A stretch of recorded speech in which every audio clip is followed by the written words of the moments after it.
Having caught the train from Uckfield, we arrived at London Bridge Station mid-morning on Tuesday the 11th of July 2023. Our first stop was for coffee in the Hayes Galleria.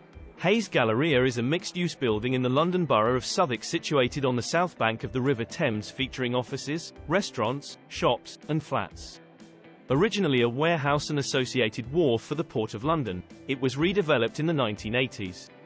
It is a Grade 2 listed structure. After coffee we walked past HMS Belfast. HMS Belfast is a town-class light cruiser that was built for the Royal Navy and saw service in both World War II and the Korean War. She is now permanently moored as a museum ship on the River Thames in London and is operated by the Imperial War Museum.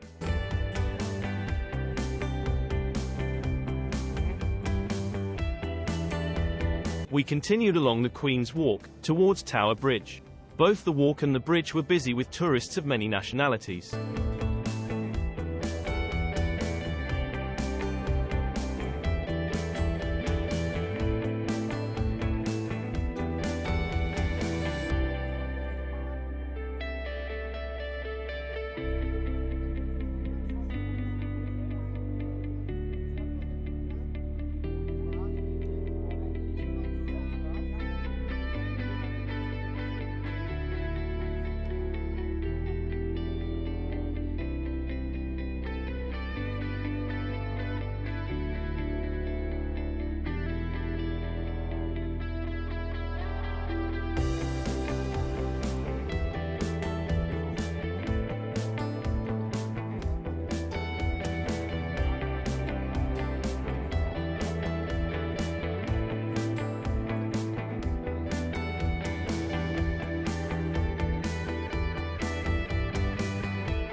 Having entered the tower grounds, we had hoped to join a water-guided tour, but the number of people in the group and the restricted access made it impossible to hear what was being said. Once inside the main structure, we made our own way around. I would recommend Disneyland. Because this place isn't. So, originally, the moat was twice the width of the area seen today.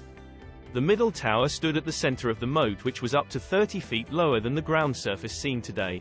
Having passed through the middle tower, you come to the Byward Tower. The Byward Tower probably derives its name from by the ward, and gives access to the outer ward. It is here that the password is still demanded by the sentry at night. The Byward Tower archway leads to the outer ward. Ahead is Water Lane, once 10 feet lower than it is today.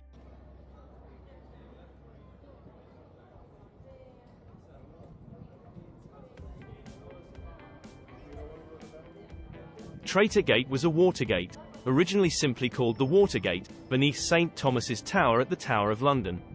The gate was built in the late 1270s on the orders of Edward I to provide a convenient means by which he could arrive by barge.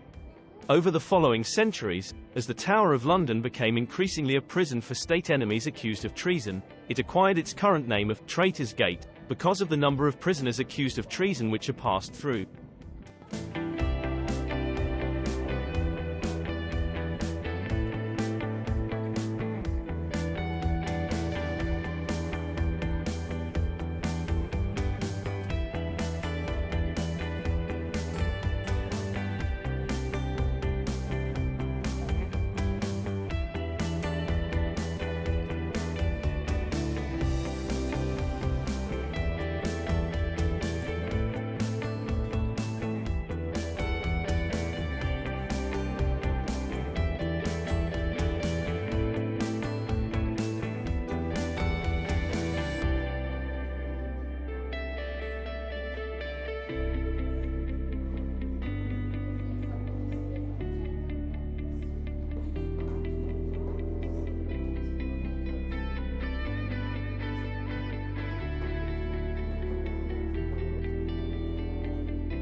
Originally called Blunderville Tower, the Wakefield Tower was built from 1220 during the first wave of modifications to the Tower of London. The Wakefield Tower was simply the King's Apartments. It was the counterpart of the Lanthorn Tower, which contained the Queen's Apartments. It is one of the largest towers in the Tower of London.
The Lanthorn Tower was built between 1238 and 1272.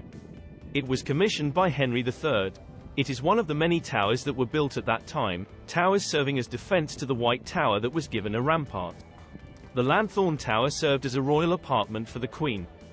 The Tower of the Constable is one of the towers of the first fortification of the Tower of London, the tower created by Henry III between 1234 and 1274.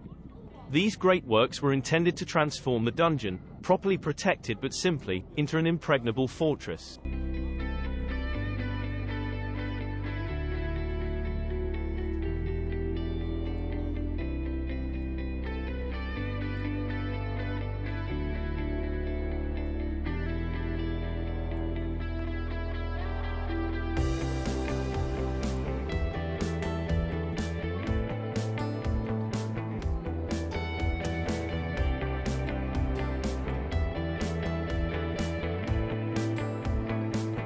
We decided to eat whilst queuing to get into the jewel house, a wise decision as the queue was quite long. The crown jewels are kept at the jewel house within the Tower of London. Unfortunately, photography or filming is not permitted, so you'll have to make do with a few images from the HRP website. St. Edward's crown is the most important and sacred of all the crowns. It is only used at the moment of crowning itself. Key facts: the magnificent solid gold frame weighs 2.23 kilograms, nearly 5 pounds, and is adorned with semi-precious stones. St. Edward's crown was made for the coronation of Charles II to replace the medieval crown melted down by parliamentarians in 1649. After the execution of King Charles I, this lost medieval crown was said to have belonged to the 11th century royal saint, King Edward the Confessor. St. Edward's crown was last used for crowning Elizabeth II in 1953. The imperial state crown is the crown that the monarch wears as they leave Westminster Abbey after the coronation. It is also used on other state occasions including the annual state opening of Parliament. Key facts: the crown is made of gold and set with 2,868 diamonds, 17 sapphires, 11 emeralds, 269 pearls, and 4 rubies. The crown contains some of the most famous jewels in the collection. These include the Black Prince's ruby, the Stuart sapphire, and the Cullinan II diamond. St. Edward's sapphire, set in the center of the topmost cross, is said to have been worn in a ring by Saint Edward the Confessor and discovered in his tomb in 1163. The imperial state crown was made for the coronation of King George VI in 1937, replacing the crown made for Queen Victoria in 1838. The sovereign's scepter with cross has been used at every coronation since Charles II's in 1661. It was transformed in 1910 for George V by the addition of the spectacular Cullinan I diamond. At 530.2 carats, it is the largest colorless cut diamond in the world. The Cullinan diamond was discovered in 1905, in modern-day South Africa. On the 26th of January 1905, Frederick Wells, the mine's surface manager, was alerted to a shiny object glinting in the wall of the mine. Wells prized out an enormous diamond, named after the mine's chairman, Sir Thomas Cullinan. Sovereign's Orb, 1661. During the coronation, the monarch is presented with objects representing their powers and responsibilities. This is called the investiture. Among the objects is the sovereign's orb, a golden globe surmounted by a cross. It reminds the monarch that their power is derived from God. The Koh-i-Noor diamond weighs 105.6 carats. It was once much larger but was recut in 1852 to improve its brilliance and conform to contemporary European tastes. Opposing legends have maintained that the diamond is both lucky and unlucky. More recent tradition asserts it would bring misfortune if worn by a man. The Koh-i-Noor is now set in the crown of Queen Elizabeth the Queen Mother, 1937. One of the oldest objects in the crown jewels is the 12th century coronation spoon. It is used for anointing the sovereign with holy oil, the most sacred part of the coronation ceremony. The coronation spoon survived Parliament's destruction of the crown jewels in 1649 because it was bought by a man called Clement Kinnersley. Kinnersley had been an official of the royal wardrobe of Charles I, and was one of the commissioners who organized the sale of the late king's goods. After the restoration in 1660, Kinnersley returned the coronation spoon to Charles II, no doubt hoping to win back royal favor.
The White Tower is the tower of the Tower of London. It is the main building of the fortress.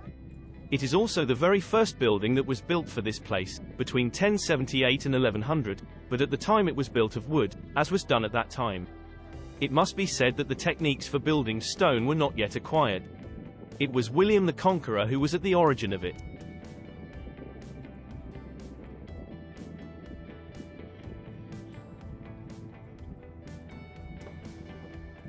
The Royal Armouries is the name of the oldest British National Museum, located on the lower floor of the White Tower. It features many royal weapons and armour, real-size wooden horses and depictions of the different kings, set in a situation. The enormous armour of King Henry VIII is exposed alongside the armour of King Charles I and James II. This exhibition is called The Line of Kings, which means the lineage of kings.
The St. John's Chapel is one of the two chapels of the Tower of London.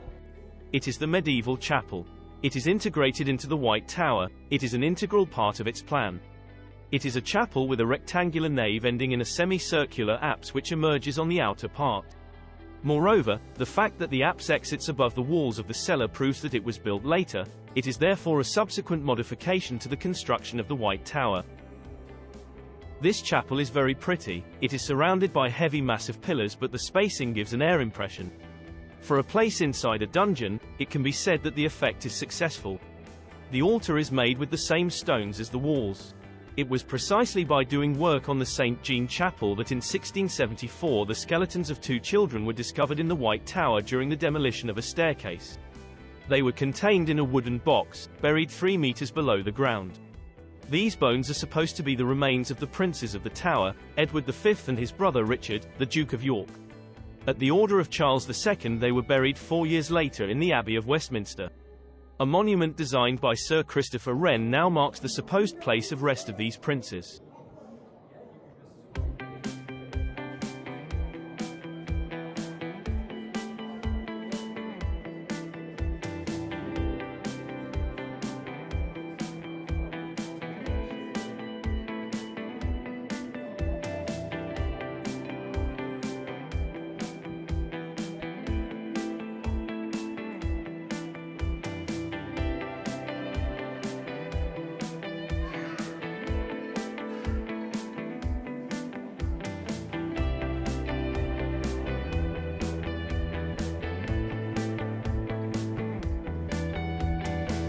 It is said that the kingdom and the Tower of London will fall if the 6 resident ravens ever leave the fortress. Charles II is thought to have been the first to insist that the ravens of the tower be protected after he was warned that the crown and the tower itself would fall if they left. The king's order was given against the wishes of his astronomer, John Flamsteed, who complained the ravens impeded the business of his observatory in the White Tower.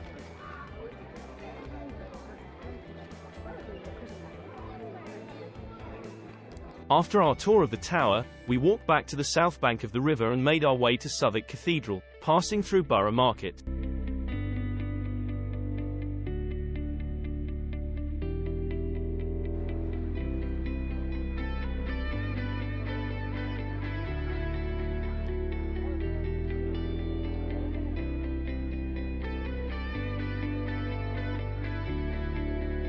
The Cathedral and Collegiate Church of St. Saviour and St. Mary Overy stands at the oldest crossing point of the River Thames at what was for many centuries the only entrance to the City of London situated across the river. A verbal tradition passed on to the Elizabethan historian John Stowe suggests that the first Christian establishment was a community of nuns in the 7th century, but the first written reference is the mention of a minster in the Domesday Book of 1086.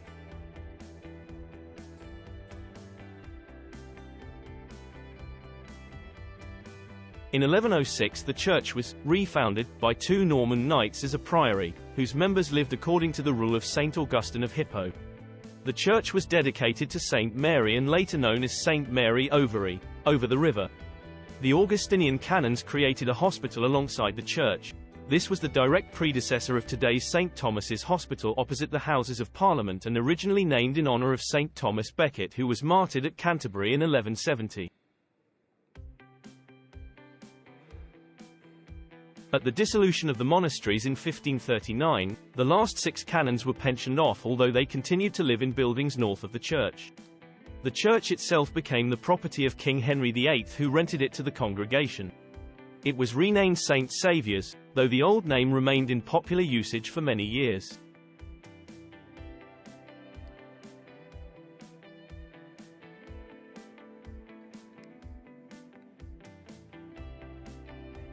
St. Saviour's Church became Southwark Cathedral in 1905. The diocese which it serves stretches from Kingston upon Thames in the west to Thamesmead in the east and Gatwick Airport in the south. It has a population of 2.5 million people, served by over 300 parishes. We returned to Horniman's at Hayes for dinner, having previously called in for a drink and snack whilst on our way from the tower to the cathedral. The building is part of the wider Hayes Galleria building, a former brewhouse dating back to the 17th century. With a glorious centerpiece staircase, marble countertops, and an antique wall clock, the Horniman at Hayes was built on the site of what was originally a historic tea dealer's warehouse. Although busy and noisy, the food and service were good and easily ordered using their table-based app. After dinner we walked back across a slightly quieter Tower Bridge and made our way to the main entrance to the tower. Here we waited with a small group of other visitors, mainly American, before being allowed to enter for the ceremony of the keys. Our warder guide was Emma. She explained what the process would involve and the history behind it. She also reiterated the fact that no photography or videoing was allowed. The ceremony of the keys is an ancient ritual, held every evening at the Tower of London, when the main gates are locked for the night. It is said to be the oldest extant military ceremony in the world, and is the best-known ceremonial tradition of the Tower. After the ceremony we crossed back over London Bridge. Luckily we had not retraced our steps over Tower Bridge, as we could see that bridge opening as we crossed London Bridge. We caught the last train from London Bridge to Uckfield. A long, but very enjoyable day.